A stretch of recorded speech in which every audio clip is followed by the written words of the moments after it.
because I'm glad the comedy world has you.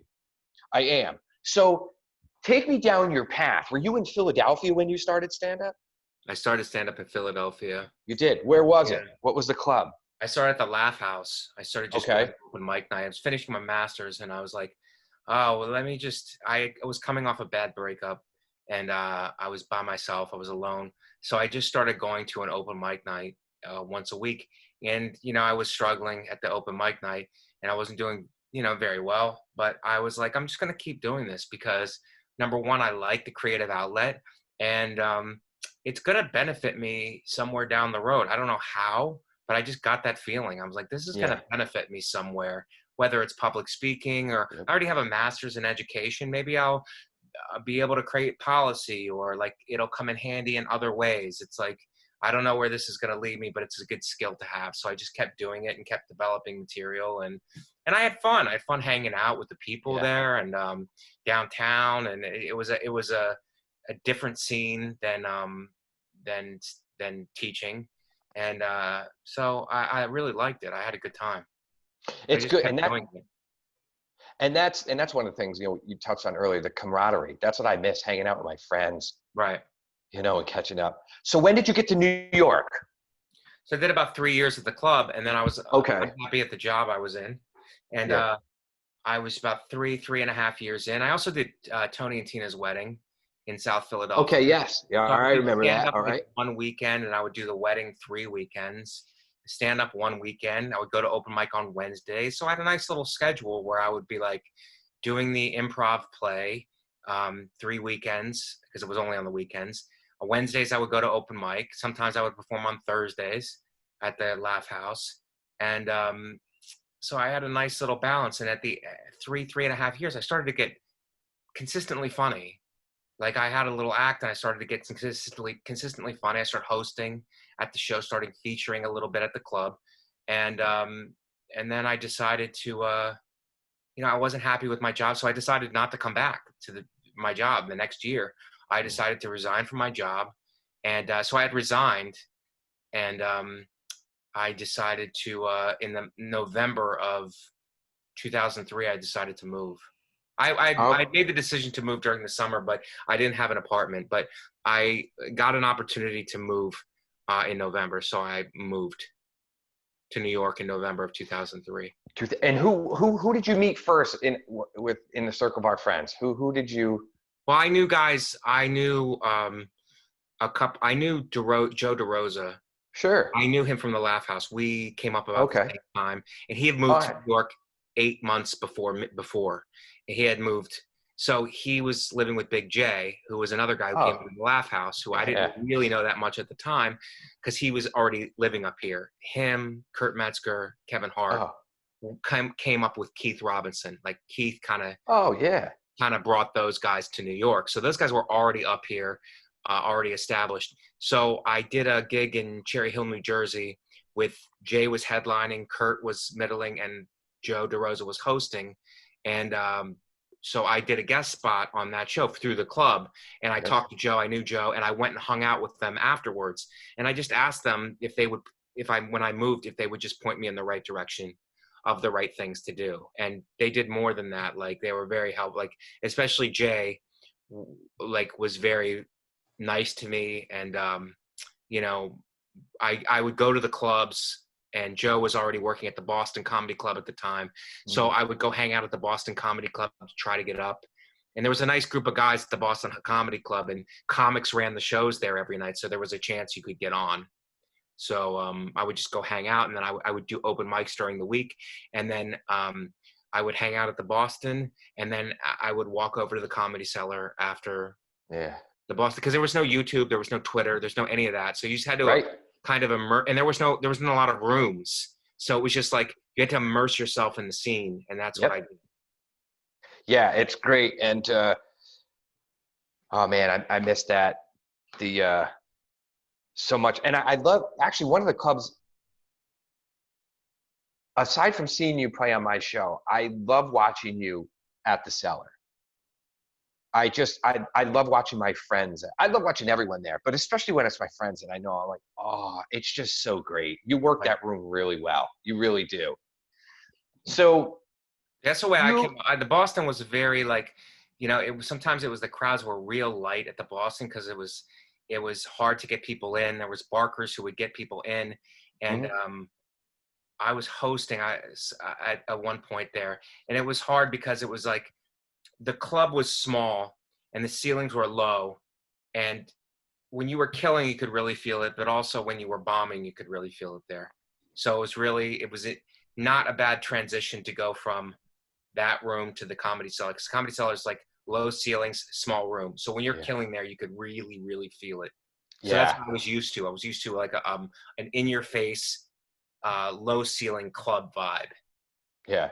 It's perfect for your act because you're just a machine gun. You just hammer away, and it's really great to watch because you take the crowd along. At least in how I've watched you over the years, you take them for a ride, and you can see them following the thoughts that are going on in your head, and then as they're coming out, it's really fun.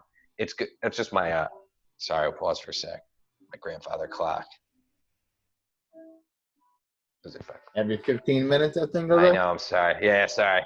Um, okay, so you're working hard, and first of all, the group that you came in, that was in New York, ahead of you, and what a great, funny group of guys Yeah, to. but at the Boston, it's like a different group of like. Once I got to the started hanging out at the Boston, it was like a whole different group of guys that Yeah, were not like New York guys. yeah, So it was like immersing with them, like getting to know them, hanging out. Like I can't emphasize because it's different now. Now it's more.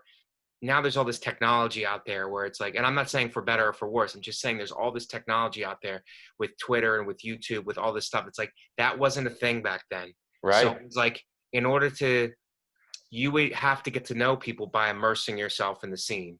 Yep, you're 100% That right. that's what it was about, and it was about Yeah, clubs, and it was about sitting there and watching guys who were, um, already experienced and better, and learn. and yeah, and waiting. Right. I try to tell people starting out, and mentor them and say, hey man, I'm just trying to fucking help you out. Shit that I've seen in 18 and a half years that you're gonna have to wait this out. It's and you're gonna have to prove yourself. Yeah. And I think that's,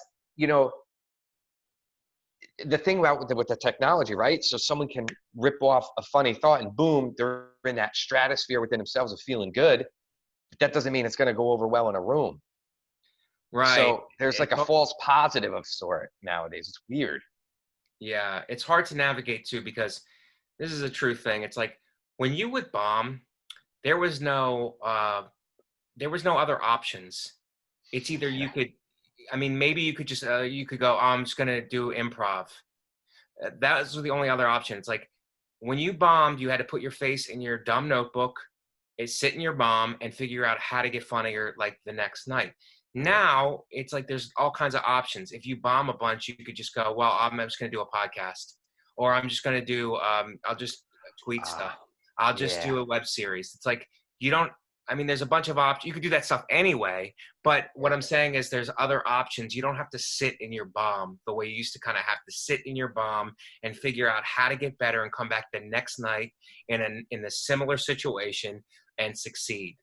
Now you can kind of like go, oh, I'm just going to I'll change strategies. Like there was no where to go back then. You had to just sit in your bomb, figure it out, and come back the next night. That is such a great point because you do have to sit in it and there's no accountability, self accountability. If you're like, well, I bombed but I can just go do this. It was good that there wasn't a lot of choices back then. So it was either if you're going to do it, this is what Yeah. you have to do.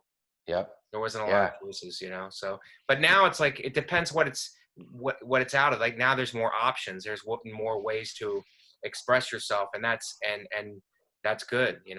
That's good Yeah, it too. is. But it's And, it's not good in the fact that look, if you bomb, like it's not good in the fact that you can kind of like look for other ways to get out of it. It's better just to face. It's yep. better to sit in it and then come back better the next night. And I think that that's changing in terms of people don't have to do that. And if you don't have to do that, why would you want to do that? But Right. it's the right thing to do in terms of like developing your skill set at stand up. So basically what you're telling people who want to try stand up is just don't clog up the clubs when we come back. Well, I'm saying do a podcast, Yeah, do a get a podcast. following, and then go on the road to the following. You know what I mean? Don't Start with a blog. yeah.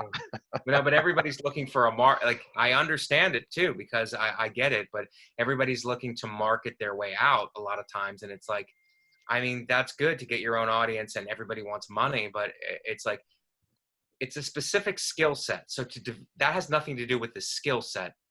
Yeah. There's a specific skill set, and to develop that skill set takes pain, and it takes pushing through and perseverance. And that's not with stand-up, that's with anything, but it applies to stand-up. You know what I mean? Like, 100%. maybe doing a podcast can help you generate ideas, but like there's nothing like standing on stage and figuring it out night after night. I think people that are in tune to themselves and know their own voice and have this certain level of success that are really immersed in it as such as yourself. Your podcast, no disrespect podcast, is fantastic. You use that as a tool because like what you're saying is you're using it because that is Mike Vecchione. That's Mike Vecchione prepping for the stage. Right. That's, the train that's in motion. That's good. Right. That's to your point of what people need to figure out in life in general. And this is a good time, no matter what it is in this whole downtime. Right. Do you know what I mean? But a lot of times, I mean, I'm sure you come across this in your life coaching. It's like the day-to-day of it can be monotonous and can be tiring and can seem like not worth it. But it's the nature of it. Yeah. It's the nature of developing a skill set and getting better. The nature of it is day-to-day disciplining yourself to write and to get on stage and to and to evaluate your performance and to listen to your set and to go back and try it the next night. I mean, that's the nature of developing a skill set. Absolutely. I mean, in anything, but people don't think about that in stand-up. I think a lot of people, there's all kinds of things now where you can work on getting a following. I'm going to work on this and work on that. It's like, that's all great. And it's important, now it really is, but it's also important to develop the actual skill set of being funny. All right. So big news for Mike. Mike is in the upcoming film coming out in June of 2020 with his friend Pete Davidson and the new movie, The King of Staten Island, directed by Judd Apatow. So congrats on that. How'd that come about? You getting in that apart for that? Because I'm really happy for you. Thank you. I was thinking about it today. It's an unbelievable experience. The movie comes out June 12th. I've seen the preview. It looks unbelievable. It looks great.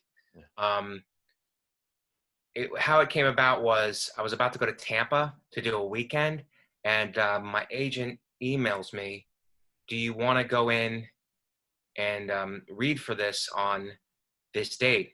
And I go, I just email him back. I'm like, yeah, I want to do it, but I'm supposed to go to Tampa. Like my flight, I won't make my flight, And he goes, I'm like, but can I do it earlier in the day maybe?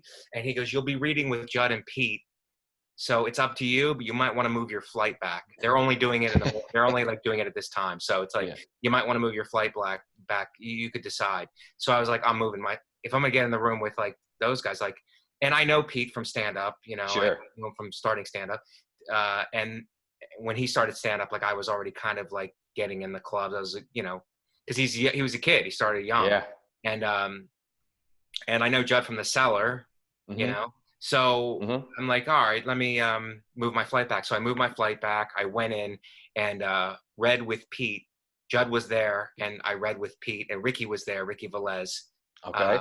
And Dave was there, who's a writer on it. So those guys were there, and I read, and Pete was so cool. He was great, and Judd was very nice. And they were like, okay, well, let you know. I'm like, cool. Thank you for letting me come in, And then I was at Moon Tower, and Pete texted me. He's like, give me a call. So I called him, and he's like, you're in. And he let me know the rest of the people who were in as firefighters. And I was like, it was the best. I was that's great. So happy, And then the process of shooting it was so great. It was so much fun. And it was the summer of 2019. We shot it. We shot for 3 weeks, and it was a blast. It was a blast, and it's such a learning experience, being on a movie set, watch the process of it, watch how like Pete works and Judd works, and like Burr was there the entire time. So that even the hang was great. Like the other guys who were there, and it was just it was so much fun, and it's such a great thing. Like, and it's one of those things where it's like you stay in the mix and you keep working. It's like you can never predict. I could have never predicted that happening, but it did. And I'm like, this is such a great thing, just from being around, being in the mix, and working hard, taking things seriously. If there's an audition, I'm gonna do the best I can at it. Or if there's a showcase. It's like, there's no guarantees, I'm just gonna go and do the best I can at it, prepare for it, and do the best I can. But it was, I can't express like in words. It was just unbelievable. So great. I remember like one night they were shooting late.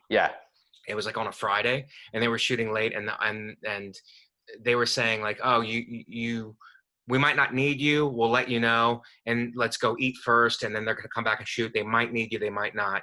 And just me and the other guys too, the other firefighters. So we went to eat, and I came back, and I was like just hanging out. Like, it was nice outside. And they're like, oh, we'll let you know. And I'm like, actually, I don't care. Like, I'll just hang. Like, I'm actually perfect. Where would I rather be? Where would I rather be? Like, I'm on a movie set of a great movie that's being made with Judd and Pete and Burr and all those guys. It's like, I don't even care about going home. Like, I'll just hang. Like, this is where I want to be. This is great. Sure. So that's good stuff. Congrats, man. That's really good. I'm happy for you. And I hope it leads to even, It was a really big thing. A really great experience too, man. So you can see The King of Staten Island with our guest, Mike Vecchione, coming out June 12th on demand. Mike, it's always great to see you and always great catching up with you. Thanks for taking time, out of your life and joining me and chilling a little bit and really getting down to some quality talk that, I miss amongst my friends and that camaraderie. And thanks for opening up and sharing about your storied past. And you're a fucking great comic, man. Everyone's really got to check out at Comic Mike V. Just do it. It'll make your day. It'll make your day better. I plug my album. My album. Absolutely. My album is the worst kind of thoughtful, available on iTunes. It's the worst kind of thoughtful, available on iTunes. Please check my podcast out. No Disrespect. It's also on iTunes or wherever you get podcasts. It's called No Disrespect. And the movie is King of Staten Island, June 12th. And my handle is @ComicMikeV. Yeah. Okay. Pretty much everything I just said. Yes. Just said better by Mike Vecchione. Well, no, I figured I would hurl it at your listeners. No, it's totally true. No, if you give me a sec, I'd wrap up that way, Mike, but you always got to be impatient. You know what I mean? Maybe during this downtime, you could learn some patience. How about that a little bit? Oh, I'm sorry. He just went Hollywood on us. I like to be chastised. I know. I'm kidding. But Mike, it's always a pleasure. Seriously. But check out, especially, what Mike has going on, his albums and also No Disrespect podcast. Thanks, I've been on it, and it's super fun. They have a great team there. And they just treat people how you should be treated. Yeah, it's great. Yeah. So remember, June 12th on demand, The King of Staten Island. And once again, our guest, Mike Vecchione. Mike, thanks so much. Stay healthy, and I hope to see you soon. Thanks, Greg. Thanks, Bobby. Good to see you, man. So thanks again to our guest, Mike Vecchione. Check him out at Comic Mike V on all his social media handles. Great guy on and off stage. So that does it for another episode of Lights, Camera, Chill. I'm Greg Aidala. We'll see you soon, everybody.